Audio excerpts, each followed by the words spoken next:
এই দেখো বন্ধুরা, আমি আজকে আবার আমার রান্নাঘরে নিয়ে চলে এসেছি তোমাদের। এখানে স্যালাড কাটা আছে, পেঁয়াজ, শসা আর লেবু। এখানে ডাল হয়ে গেছে, এখানে ডাল হয়ে গেছে, রাজা মুসুর ডাল করেছি, ডাল হয়ে, আর এখানে ভাত হয়ে গেছে, ভাত উপর করে দিয়েছি।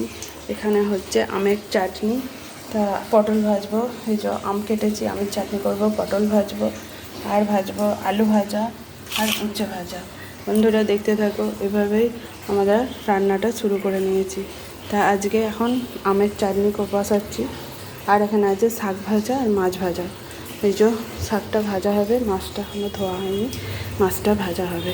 এই যে তেলের মধ্যে 5 ফোড়ন দিয়ে দিয়েছি, আর এখন দিয়ে দিলাম আমগুলো, একটু আমের ঝোল হবে। এই যে আম দিয়েছি, এর মধ্যে দিয়ে দিলাম হলুদ, নুন আর হলুদ, একটু ভেজে নিয়ে এটা প্রেসারে দিয়ে দেবো। এই দেখো বন্ধুরা, আমটা একটু ভেজে নিলাম, নিয়ে এবার প্রেসারে দিয়ে দিলাম।